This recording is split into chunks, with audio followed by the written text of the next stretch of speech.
Una investigación de un periodista ganador de un premio Pulitzer publicó una investigación sobre la posible culpabilidad de los Estados Unidos en la voladura de los gasoductos rusos Nord Stream 1 y 2. El análisis que estaremos presentando hoy es digno de una película de Misión Imposible, y ya verás por qué lo estoy diciendo. El periodista alegó que tiene informes de un funcionario que conoció los hechos de primera mano, y si esto es cierto, la Unión Europea tendrá que estar agradecida por esta acción con los Estados Unidos. ¿Por qué? La respuesta en los últimos párrafos de este informe. ¿Quién es el periodista y cómo sucedieron los hechos del sabotaje que cambió la historia de la dependencia energética de Europa del gas ruso? Te lo presento en lo sucesivo de este informe, así que no te lo pierdas. Te contamos lo que nadie está diciendo. Por eso te invito a ver este análisis hasta el final, para que puedas sacar tus propias conclusiones y no esperes a que alguien más te lo cuente. Un saludo muy especial, como siempre, a todos nuestros queridos donantes y suscriptores, y muchas gracias por el apoyo a nuestra labor de investigación. No olviden leer mi columna de análisis sobre la situación política de Colombia en lanota-latina.com. En esta edición, Presidente Petro y su paso en falso con el ELN y el cese bilateral al fuego. El enlace, como siempre, se los dejo en la descripción de cada video. Bien. En el programa del pasado 23 de enero de este 2023, analizábamos la peligrosa dependencia energética de Alemania del gas ruso y decíamos que cuando pensábamos en los sabotajes a los gasoductos Nord Stream 1 y 2, se venía a nuestra mente que alguien diferente al gobierno alemán quería desarticular la alianza entre Moscú y Berlín, queriendo decir que era una negociación entre funcionarios y no precisamente con el Estado alemán, que posiblemente se estaban llenando los bolsillos de dinero. Y lo decíamos sin conocer el reportaje de este 8 de febrero, que señala a los Estados Unidos como directo responsable de los sabotajes, un reportaje realizado por el periodista Seymour Hersh. Al final de este informe tendremos el relato de este periodista, que es el autor de esta investigación, y te aseguro que te vas a quedar sorprendido, porque narra los hechos en torno a los sabotajes y las acciones de un equipo de buzos militares calificados de los Estados Unidos. Washington siempre se opuso a la construcción de ese gasoducto porque Europa le estaba entregando su seguridad energética al Kremlin, y eso era desde cualquier punto de vista altamente peligroso para la estabilidad de toda Europa y del mundo democrático.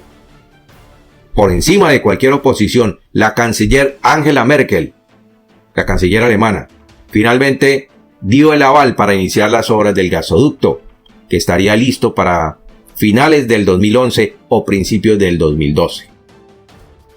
El plan estaba funcionando para los objetivos del Kremlin, que eran hacer dependiente a Europa de su gas, mientras continuaban desarrollando sus planes expansionistas y preparándose militarmente. Pero ¿por qué se oponían los países bálticos y Polonia a la construcción del Nord Stream 1? En 2008, las agencias de inteligencia norteamericanas detectaron un plan diseñado en Rusia para atacar a los pequeños estados del Báltico, es decir, a Estonia, Lituania y Letonia. Y Polonia ya sabía que estaba dentro de esos planes y de esos objetivos de Vladimir Putin. De todos es bien sabido que la OTAN es el brazo militar de los Estados Unidos en Europa y es financiado en gran medida por Washington. Y es más, los países europeos pertenecientes a la alianza se sienten en cierto modo protegidos por la OTAN, porque saben que los Estados Unidos respondería de inmediato en caso de ser atacados.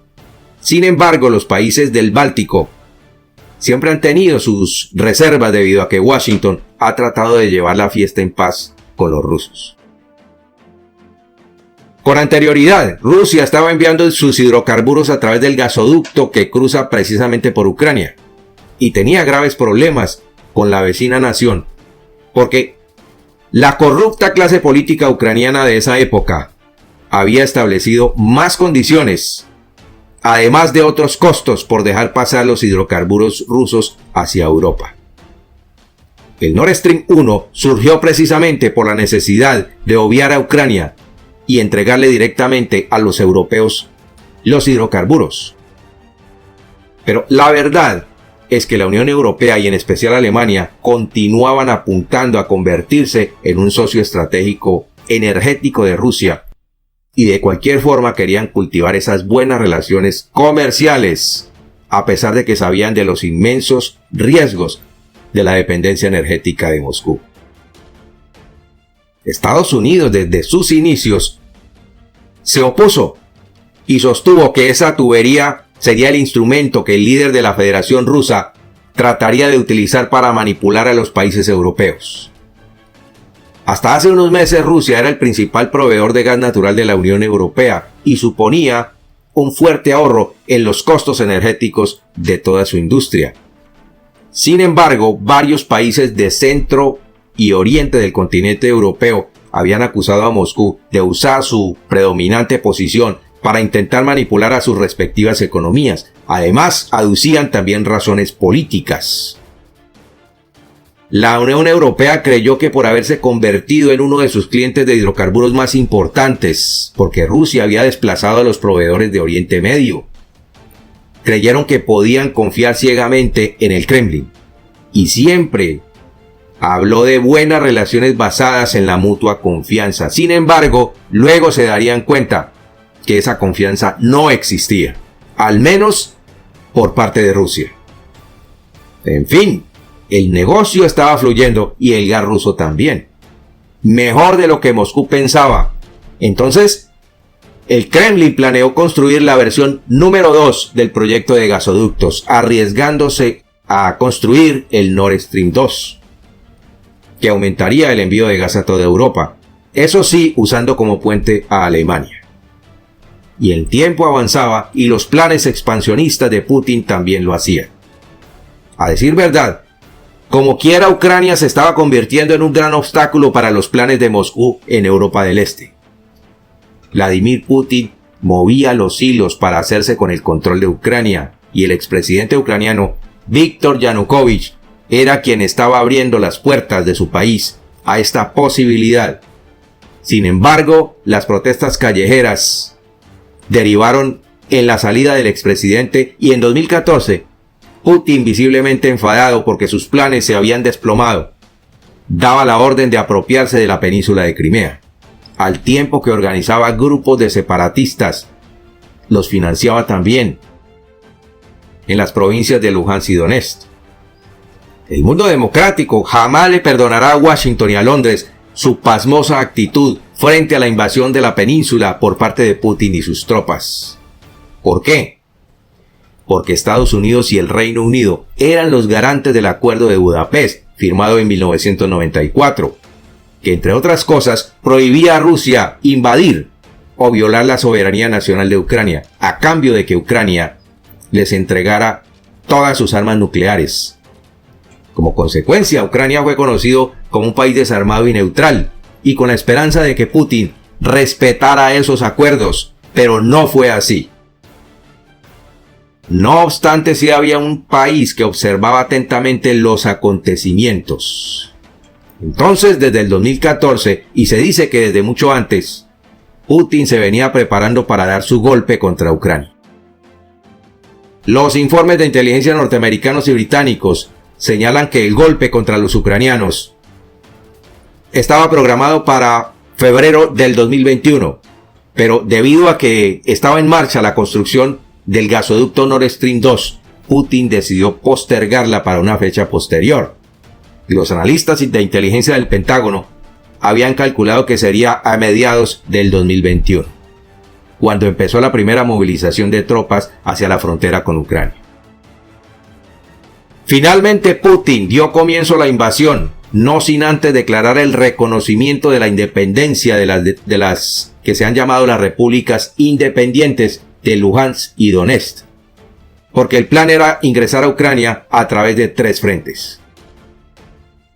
Aunque Putin y sus lacayos lo negaron, el gobierno norteamericano ya sabía que Putin invadiría a Ucrania con varias semanas de anticipación, y así lo hizo saber el presidente de los Estados Unidos, Joe Biden, al mundo entero, advirtiendo además ese 7 de febrero que si Rusia, y aquí viene el punto central de este análisis, invadía a Ucrania, no habría gasoducto Nord Stream 2.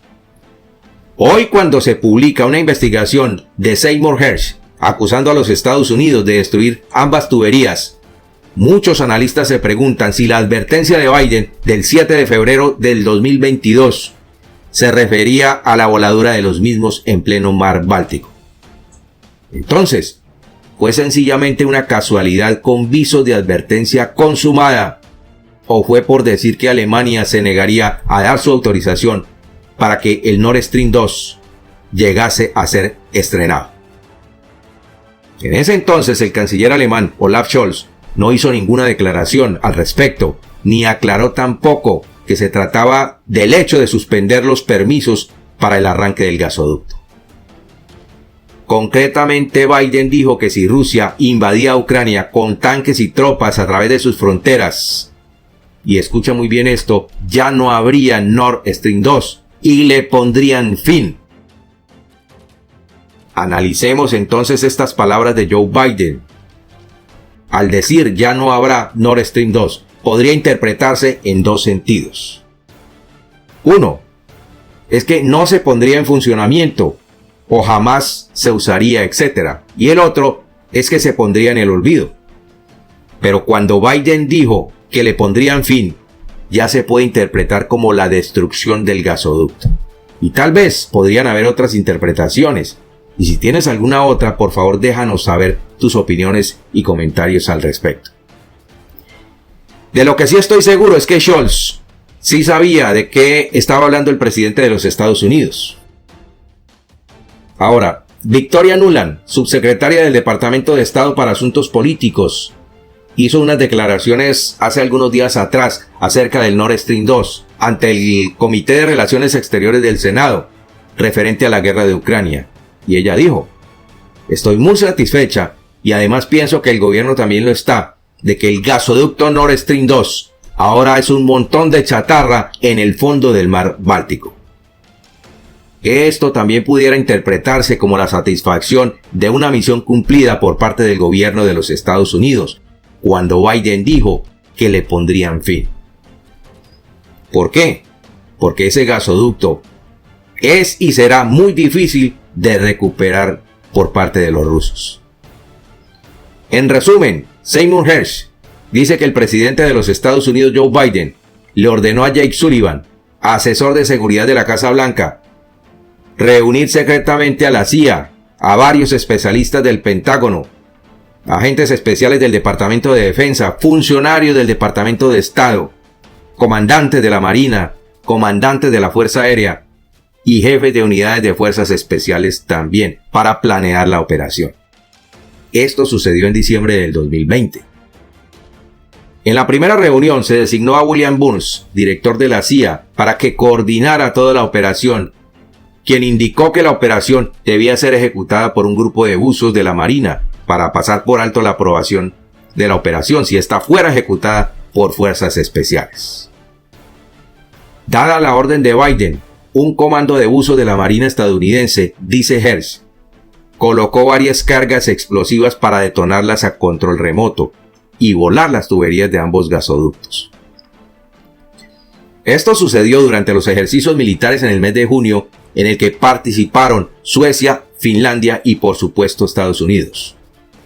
El plan inicial era hacer estallar las cargas 2 días después de terminados los ejercicios militares, pero el Pentágono detuvo la orden porque habría ocurrido muy cerca del tiempo de los ejercicios y no querían levantar sospechas.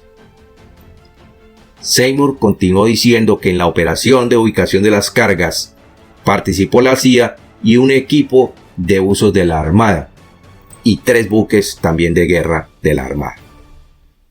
Luego, en septiembre, con la colaboración de los servicios secretos noruegos, un avión de la Fuerza Aérea de ese país lanzó una boya que contendría el dispositivo que hizo detonar de manera remota los explosivos. Por supuesto que Washington de inmediato salió a desmentir las acusaciones.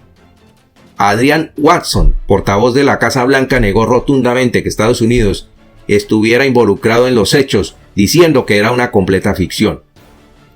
Por su parte, Tammy Horst, portavoz de la CIA, se refirió al hecho como absoluta y totalmente falso. Ahora, ¿por qué la Unión Europea debe estar agradecida de la voladura de los gasoductos? Porque así se pone punto final a la dependencia energética de Moscú, un gravísimo error cometido por Angela Merkel y otros líderes europeos. Es un duro golpe para los alemanes y también para los europeos, por el incremento en los costos energéticos, pero creo que es un mal necesario debido a la manipulación que estaba ejerciendo Vladimir Putin sobre toda Europa. Porque, entre otras cosas, el plan del déspota también incluía provocar la división de la OTAN, algo completamente peligroso para todo el conjunto de los ciudadanos de Europa. Bien, sigue atentamente el desarrollo de la guerra de Ucrania, porque te estaremos contando lo que nadie está diciendo. Como siempre, que Dios te bendiga. Yo soy Arvey Vinasco y nos vemos en nuestro siguiente programa.